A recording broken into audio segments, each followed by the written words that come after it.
The 2022 season did not end the way a lot of us hoped for the Atlanta Braves, but that does not mean that there weren't some amazing times throughout the journey of the baseball season. We're going to cover the best moments for the Atlanta Braves in the 2022 season, get some of your thoughts on what your favorite moments were, because the baseball season is all about a journey, and the season is coming to an end over the weekend, one way or another, in the World Series. So it's the perfect time to take one last look back at the 2022 season before we get prepped for the off season.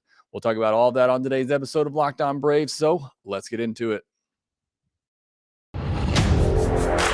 You are Locked On Braves, your daily Atlanta Braves podcast.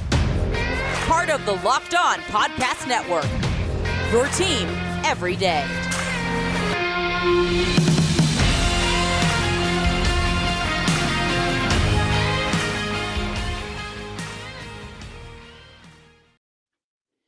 Hey, and welcome back to Locked On Braves, part of Locked On Sports Atlanta, where we cover your favorite Atlanta sports teams each and every day. I am your host, Jake Mastriani. You can follow me on Twitter at ShortstopBall. Also, make sure you follow the podcast on Twitter at LockedOn_Braves. Send in any questions, comments, or feedback that you have for the podcast. A lot of tonight's podcast is going to be based on those feedbacks or on that feedback from Twitter. Also, make sure that you subscribe to us on YouTube if you're new. And if you're watching this video, do me a favor, hit that thumbs up button and that notification bell. That does help support the show a ton when you do that. Also, make sure you download the Locked On Sports Atlanta app on Roku and Amazon Fire devices, where you can get this podcast feed. And thanks for making Locked On Braves your first listen of each and every day. We'll continue to post episodes daily throughout the offseason, so plenty of Atlanta Braves coverage as we get geared up for the offseason and a cold winter and a long offseason until spring training begins. But it'll be here before you know it, and I'll be right here helping you get through all of that. Before we get into today's episode, let me remind you that it is brought to you by BetOnline. BetOnline has you covered this season with more props, odds, and lines than ever before. BetOnline, where the game starts. And on today's episode, I hope it's going to be an interactive episode. If you're watching live with me, make sure that you send in your favorite moments from the 2022 season. If you're watching this on replay, let me know what your favorite moment was from the past season in the comment section below. But that's what we're going to go through today. I'm going to talk about the best moments for the Atlanta Braves from this past season, as the World Series set to wrap up this weekend. It's going to be the Phillies or the Astros. Astros currently have a 3-2 edge with the games on Saturday and potentially Sunday this weekend. By the time we record again, the season will officially be over, and it will be time for the offseason. And I love offseason baseball. I think it's one of the best off seasons. I know it can be kind of slow at times, but I do love the baseball off season. So really looking forward to getting into it, diving into prospects, doing some prospect reviews, talking about what I would like to see the Braves do this off season. There's a lot of storylines to talk about, as there is every off season. So once we get to next week, that'll be into high gear. So I want to take one final look back at 2022 and talk about some of my favorite moments, talk about some of your favorite moments from the previous season, because I've said this before on here, and I really do mean it. The baseball season, to me, the best thing about it is the journey. You know, only one team out of 30 is going to be the last team standing. If your entire joy and fandom in baseball comes from being that last team standing, you're really going to hate the sport of baseball. So if you look at it from a journey perspective and enjoying the ride and what gets you through 162 games, then I think you can take a look back, whether you holding that World Series trophy or not, and look back at some moments from each individual season that give you some joy and bring you some happiness from what you witnessed. So that's what we're going to talk about today. So again, if you're watching live, let me know some of your favorite moments in the chat section. We'll go over some of those here later, but let me give you a rundown of some of mine and a lot of these that I saw from Twitter as well. And I'll start with the ones that I saw the most on Twitter and in response is, the first one is the Spencer Strider 16 strikeout performance, a franchise record. And to me, one of the more dominating pitching performances, I think, we've seen. I see Matt Mock in the comment section here saying that as well. Strider's 16K performance. For me, I think that probably is my number one moment and highlight from the year, especially when you're talking about individual performances. I mean, it's the first time it's been done in franchise history, and it's just the way that he did it in such dominating fashion. I talked about this on the podcast after it originally happened, and it reminded me so much of the Kerry Wood 20 strikeout game. And I know Strider didn't quite get to that number, but I can remember as a kid watching that Kerry Wood game and just how he was mowing hitters down, good hitters in the Houston Astros lineup that day that Kerry Wood was facing, and they just couldn't touch him.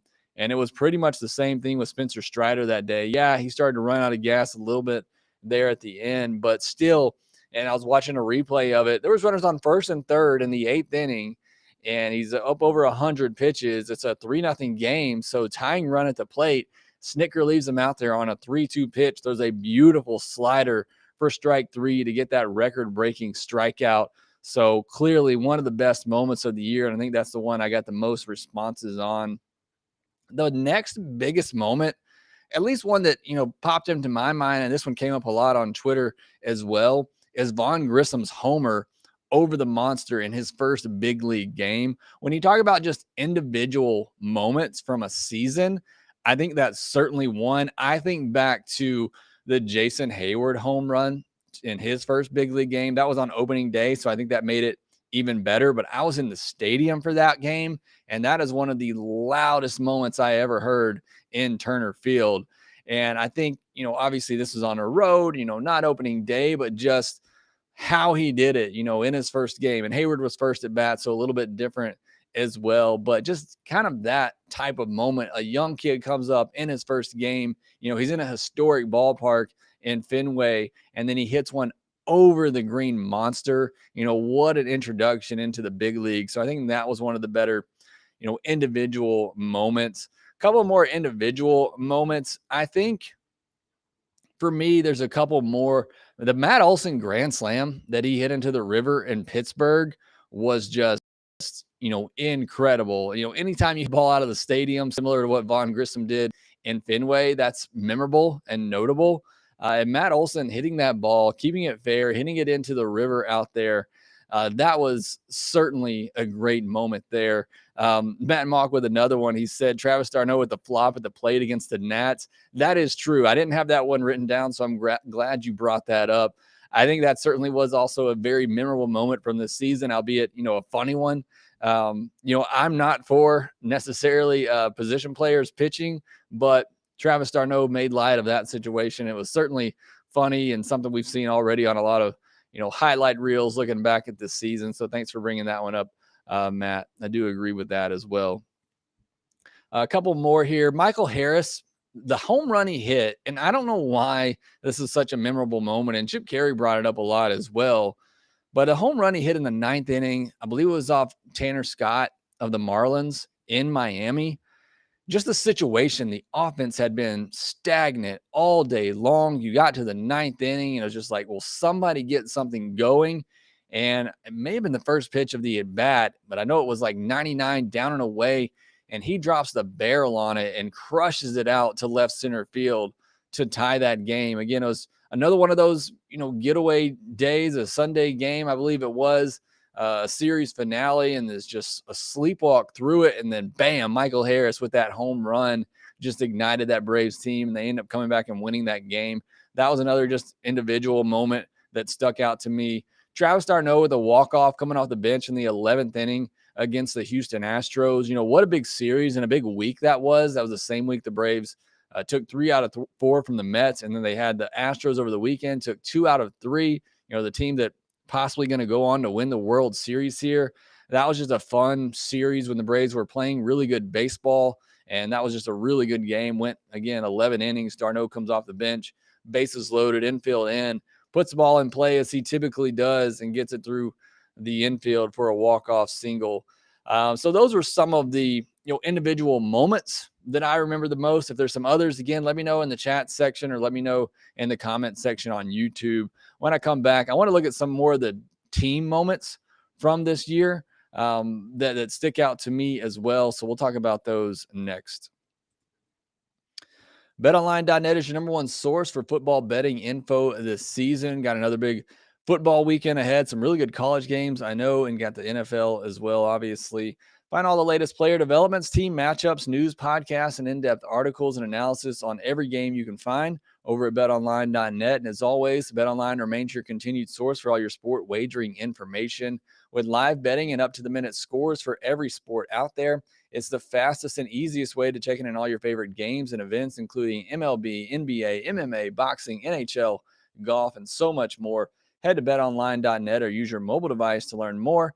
BetOnline, where the game starts.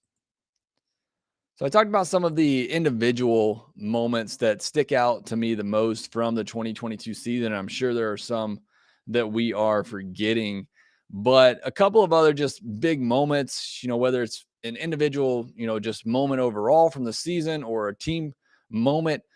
For me, Kyle Wright getting 20 wins and he ended up with 21 is just an incredible accomplishment. I know people don't put a lot of stock in pitcher wins anymore, but it hadn't been done since 2003 for the Atlanta Braves. So I thought that was a significant achievement, individual achievement. It's pretty much a team award at this point, our wins, because, starters are going 6-7 innings, which Kyle Wright was consistently going 6 innings in his starts this year, which made him so great.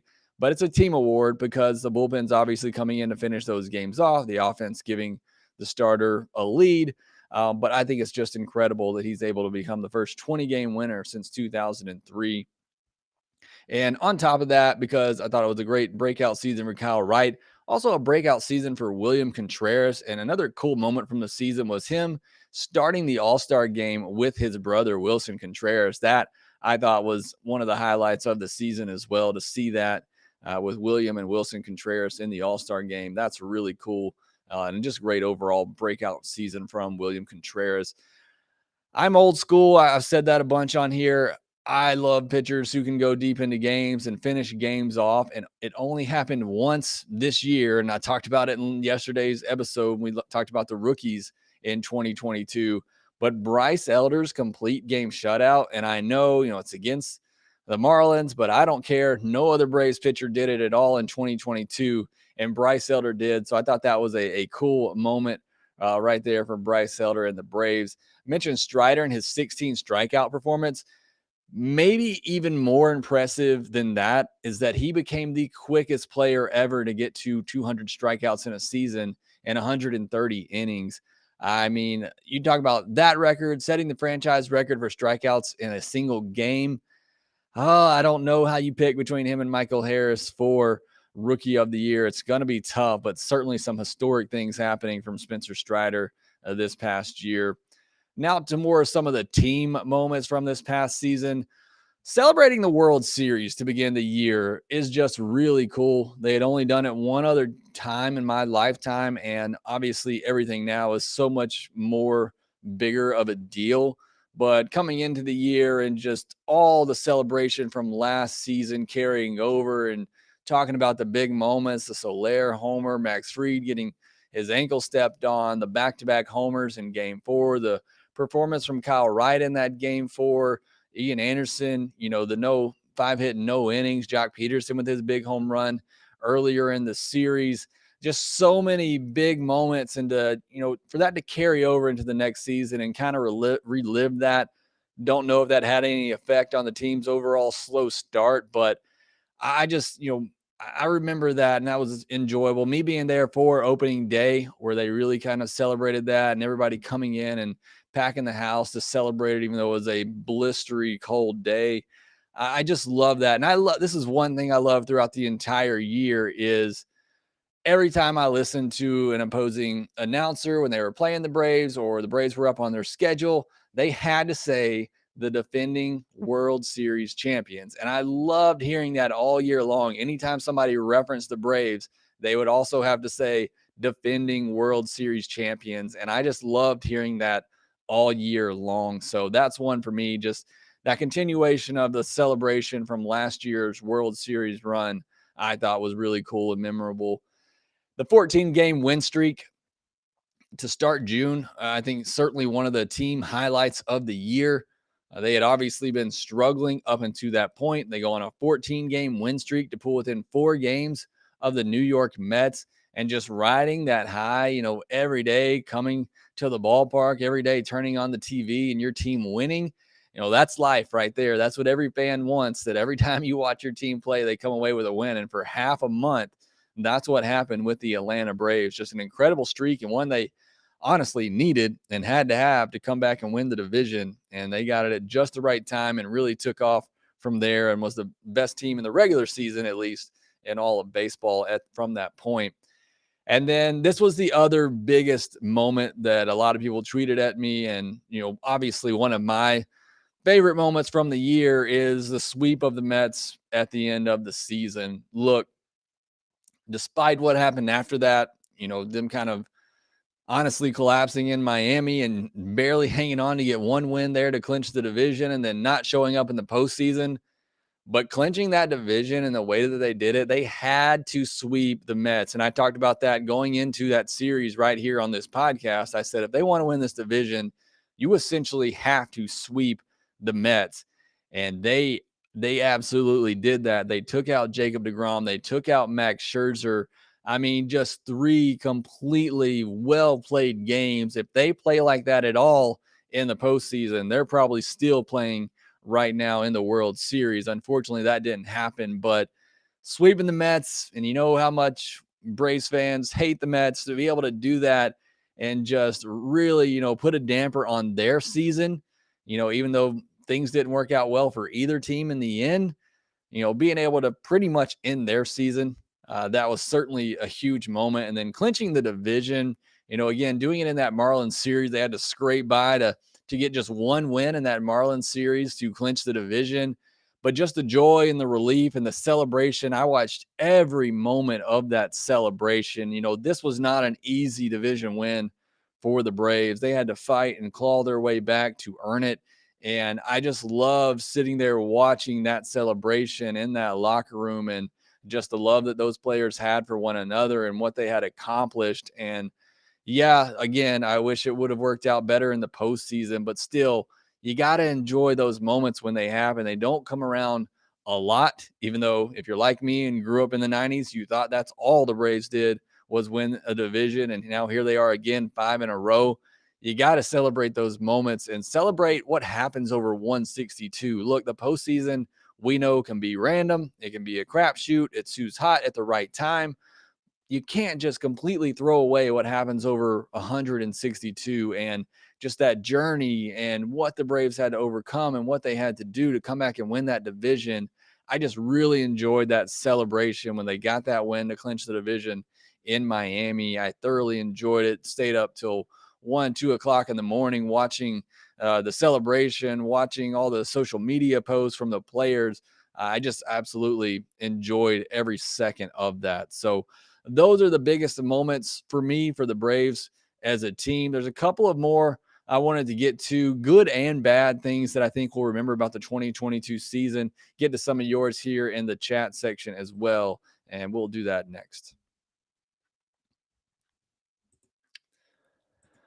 So some other things I think we'll remember about 2022 as Braves fans, both good and bad. I think day games is going to be something we remember. Like, they were 24 and 27 in day games. It's not like they were absolutely pathetic record-wise, but it just seemed like they really struggled in day games, particularly offensively. I don't know what it was to that, but certainly we knew day games were a problem, and you knew when you got to the postseason, and Major League Baseball kept giving us day games, and I'm not blaming it on that at all, but whatever the case was, it just became a thing for the Braves. And season finale or series finales as well, and a lot of those obviously coming in day games. It just seemed to be a struggle all year for this Braves team. So when I think back to this 2022 season, looking at the good and the bad, just day games and series finales, just for whatever reason, Braves just seem to really have to struggle to win those games. And again, they were 24 and 27, so it's not like they were terrible record-wise, but it just seemed like such a battle every time you got to a day game, and especially a day game in a series finale. I think a lot of people are going to, unfortunately remember the embarrassment in the postseason. And look, there's no other way to put it. They got embarrassed by the Phillies. And as we see now, the Phillies moving on to the World Series.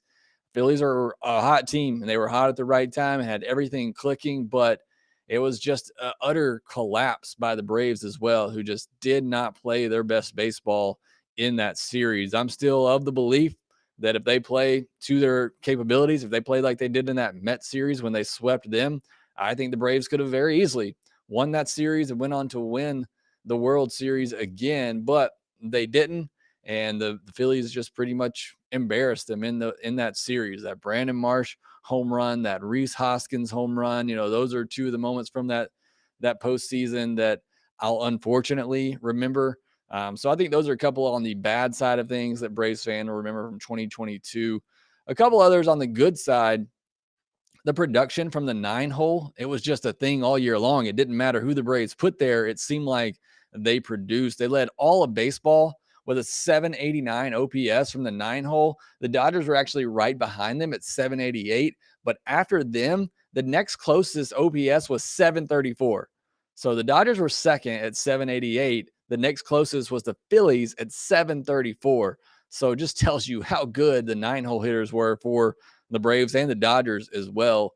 Braves had the most home runs from the 9 spot with 26 and the most RBI with 96. So just incredible all year long. Obviously, Michael Harris, a big part of that, but it didn't really seem to matter who they put there. They seemed to get it going. If a guy was struggling, put him in the 9-hole, and that would get him going. But it just certainly was a crazy thing that would lasted all year long, really, was the production from the 9-hole. I think a lot of people will look back and remember the Freddie Freeman saga and just first season, obviously, that Freddie Freeman's not an Atlanta Braves, and the Braves going out to LA and seeing him there and seeing him in tears, and then him coming home and just having a complete awkward meltdown and just uncomfortable feeling with Freddie Freeman coming back into town. I think a lot of people will remember that about this season as well. One thing I don't know that I'll remember. I hope I do. I'm certainly, fond of it right now and proud as a Braves fan. Over 3 million fans. And it's been a long time since the Braves did that. I love that the Braves fans came out and celebrated what happened in 2021 and was there to support this team. Obviously, it was a good team again. And, you want to come out and watch that, but also just celebrating what these guys did in 2021. I love that the fans showed up, showed out. I mean, the atmosphere, the energy in Truist Park, to me, it's unmatched. I know in the postseason, they've been talking so much about the atmosphere there at Citizens Bank and in Philadelphia, but you go to a Braves game and you get a night game, a Friday night game, there's just nothing like it. It's an incredible feeling. Unfortunately, I didn't get to go to a ton of games this year. I think I only went to 4. I went to opening day, and then I went to the Angels series, all 3 of those games. But what they've created there in Atlanta and the Battery around Truist Park, I was skeptical at first because I loved Turner Field. I still do love Turner Field, but the atmosphere they've created there at Truist Park is simply amazing, and the attendance is showing that, which is going to allow this Braves team to become hopefully a top 5 payroll in all of baseball. So I certainly love that from the fans in 2022. I mentioned I went to that Angels series. I think that's one of the memorable moments, definitely for me because I was there, but getting to see Ohtani pitch and then getting to see the Braves jump him for 6 runs in the 7th inning and then seeing him homer in the game on Saturday. I mean, he's one of the greatest players in the sport, may go down as one of the best ever, obviously, with what he does from both sides. So seeing Shohei Ohtani come to town, certainly a memorable moment from 2022. I want to quickly just take a quick look at the chat section here, see what other moments are brought up. Matt Mock brought up Travis Demerit in the park homer in Texas was pretty great. Yeah, I love those moments. You talk about the journey of a season. Travis Demerit for about a two-plus week stretch there was really gave a jolt to the Braves lineup. And yeah, he had that inside the park home run in Texas. I put it in quotes. To me, it's a misplay by the center field, but goes down in the books as an inside the Parker. But I love those moments like that from players you're not expecting, and they come up and have a big moment. So certainly loved that. A couple other things here. He said, also, I don't know if y'all were, this is from Hines. He says, also, I don't know if y'all remember this, but Heredia and Orlando Arcia got into one of the most insane rundowns ever early in the season versus Washington, a play that ended up on a catcher's interference at third call. I think I do somewhat remember that. I have to go back and look that up, though, but that's a good call. Matt Mock says, we lost the game, but Money Mike and Grossman go deep late in the game against the Mariners.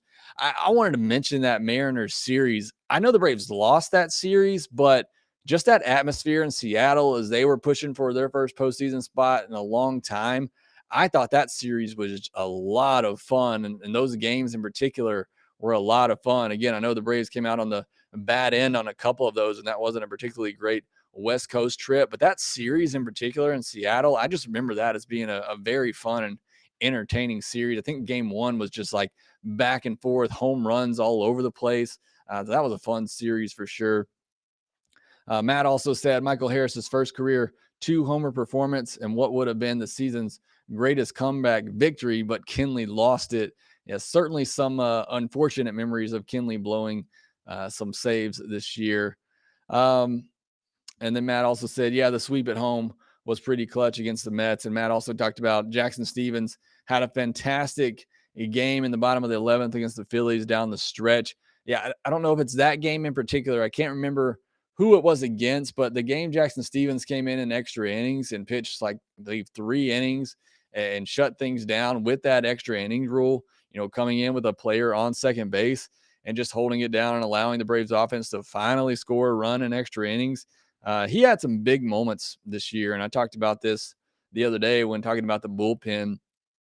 Jackson Stevens and the role that he played, and not just coming in mop-up duty, but doing a good job in that mop-up duty to games where the Braves may have been behind by, a couple of runs, and Snicker wanted to save his best guys in the bullpen. You bring in Jackson Stevens, he holds it there and gives the offense a chance to come back. Or in a situation like that where you go into extra innings and you've already burned your best relievers, and Jackson Stevens can give you some good innings and give you an opportunity to win the game. So I thought he played a big role in 2022. So appreciate all the comments. Appreciate you bringing up all the moments from the past season. Before we get out of here, I did want to mention just one quick news item, exciting piece of news as well.